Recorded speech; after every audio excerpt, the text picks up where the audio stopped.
Salut tout le monde! La prochaine fois que tu regarderas un nouveau film et que tu remarqueras qu'il ressemble beaucoup à un autre film connu, ne dénonce pas tout de suite les créateurs de plagiat. Il est courant pour les cinéastes de faire référence au travail d'autres personnes. Il existe même toute une série de termes pour ces concepts: hommage, caméo, référence, allusion et parodie. Mais ne t'inquiète pas, ce n'est pas une simple leçon de cinéma sans intérêt. Aujourd'hui, nous allons parler des easter eggs et des références dans les dessins animés les plus connus, et nous sommes prêts à parier que tu n'en as encore jamais entendu parler. Partage avec nous celles que tu ne connaissais pas dans la section commentaires, et surtout n'oublie pas de t'abonner à la chaîne pour ne pas manquer nos nouvelles vidéos. C'est parti!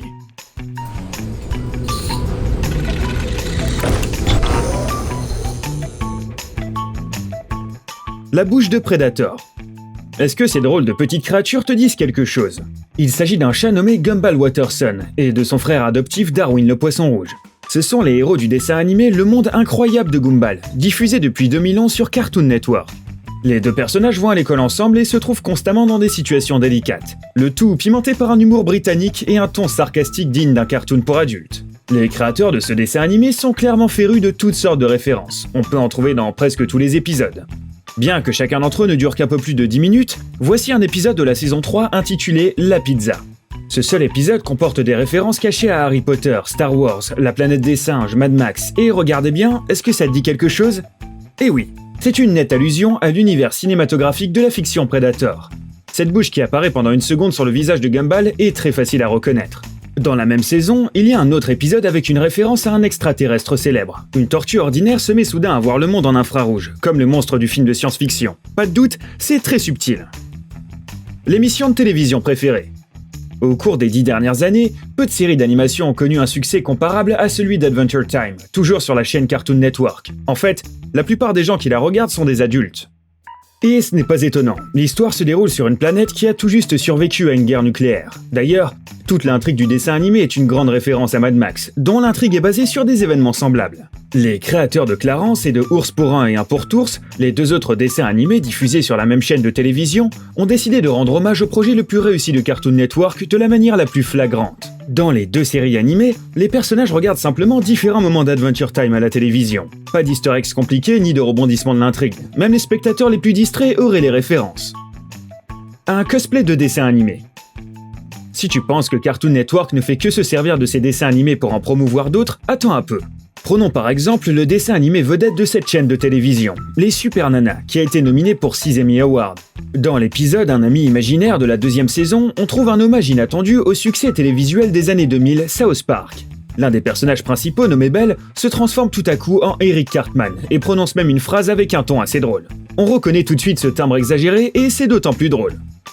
Un message sérieux. Nous poursuivons notre travail pour te prouver que les dessins animés ne sont pas seulement pour les enfants. Car ce n'est pas tous les adultes qui arriveraient à trouver le nombre de références de cinéma qui se cachent dans les films d'animation.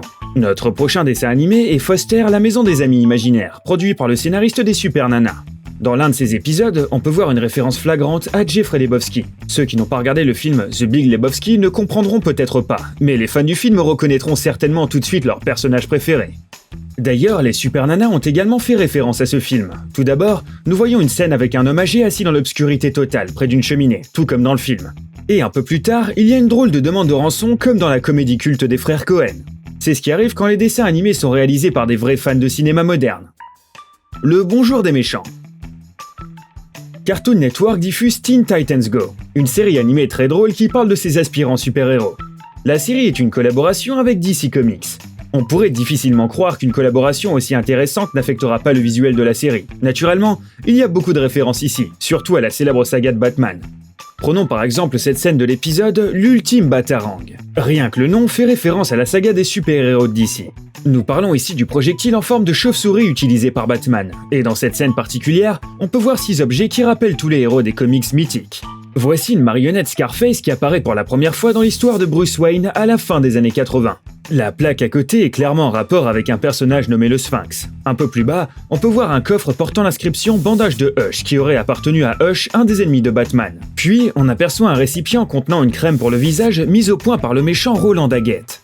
Cette crème, soit dit en passant, figure également dans la franchise Catwoman. Un peu plus haut, il y a une urne avec les cendres de Robin et un pied de biche, avec lequel le Joker l'a achevé, ainsi que la tête du méchant Mr. Freeze. Mais il y a d'autres références anodines dans la série, Comme cette scène où les Teen Titans font des moustaches avec du lait, et celle de Robin ressemble à la moustache de Mario. Un grand acteur. Certaines scènes du troisième volet de la saga Moi moche et méchant font allusion au film que le réalisateur adorait quand il était enfant, comme beaucoup de ses confrères. En effet, les créateurs de ce dessin animé ont fait plusieurs références aux différents rôles principaux de la carrière de Harrison Ford, Indiana Jones et Han Solo. Tout d'abord, nous voyons comment Gru traîne un précieux artefact du musée, tout comme l'archéologue de la fameuse saga. Et un peu plus tard, les Mignons gèlent l'antagoniste principal, le docteur Nefario, dans de la carbonite. Et cela nous rappelle la fameuse scène similaire du 5e épisode de Star Wars, à savoir le meurtre d'un homme. On connaît déjà une scène similaire du 5e épisode de Star Wars, où le meilleur ami de Luke Skywalker et de la princesse Leia se retrouve dans la même fâcheuse posture. Une collision fatale. Le 3e épisode de la saga sur Gru et son armée de mignons est truffé de références intéressantes. Mais c'est certain que beaucoup de spectateurs n'auront pas remarqué celle-ci. Tu te rappelles du moment où Gru est sur le point d'infiltrer le vaisseau de Balthazar Brad pour voler le plus gros diamant du monde. Le personnage principal et son équipe de mignons accèdent à leur destination à bord d'un incroyable engin ressemblant à une torpille ultra rapide. À ce moment, les mignons passent devant un couple de poissons clowns. Peux-tu deviner de qui il s'agit? C'est clairement une référence à Nemo et à son père Marlin, qui hélas ne survit pas au passage des mignons. Mais qu'est-ce que ce pauvre petit poisson clown a fait au scénariste pour mériter ça? Des costumes de détective. Seuls les fans de comics les plus acharnés auront peut-être cette référence dans Moi moche et méchant 3. Regarde attentivement la scène où Gru et son frère jumeau Drew sont à bord d'un bateau à moteur. Est-ce que leur drôle de combinaison te dit quelque chose? Si ce n'est pas le cas, ne t'en fais pas car tu n'es pas le seul. En fait, les auteurs faisaient visiblement allusion à la série de bande dessinée Spy vs Spy. L'histoire a été publiée dans les années 60 et était en noir et blanc, donc les différentes couleurs des personnages principaux étaient assez évidentes. Du matériel égaré. Fais-nous confiance, tu n'as pas idée à quel point les univers de certains dessins animés sont étroitement liés, même s'ils ne sont pas produits par la même compagnie. Prenons par exemple Rick et Morty et Gravity Falls. Le premier a été créé par Cartoon Network et le second appartient à Disney Channel. Mais cela n'a pas empêché les créateurs de faire un lien entre les deux. Il y en a au moins un. Dans le 10e épisode de la première saison de Rick et Morty, on peut voir 7 portails s'ouvrir vers d'autres dimensions parallèles. Ceux qui sont particulièrement attentifs remarqueront qu'à un moment donné, 3 objets tombent du deuxième portail. Un stylo, un cahier et une tasse à café avec un point d'interrogation. Eh bien, devine quoi?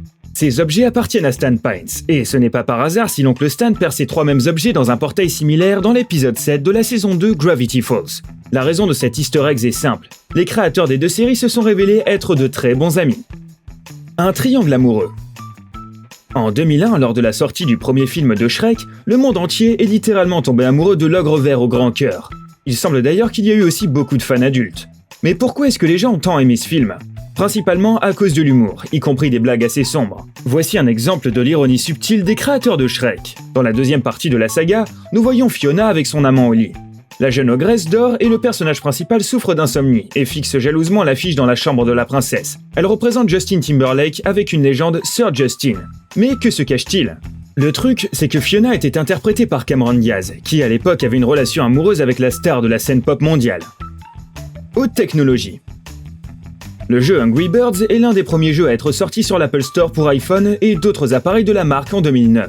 À l'époque, tous les propriétaires de produits Apple possédaient certainement cette application. Aujourd'hui, elle n'est plus vraiment populaire, mais il y a 4 ans, un film tiré de l'histoire a vu le jour, et les scénaristes ont laissé des easter eggs évidents pour rendre hommage à la création de Steve Jobs.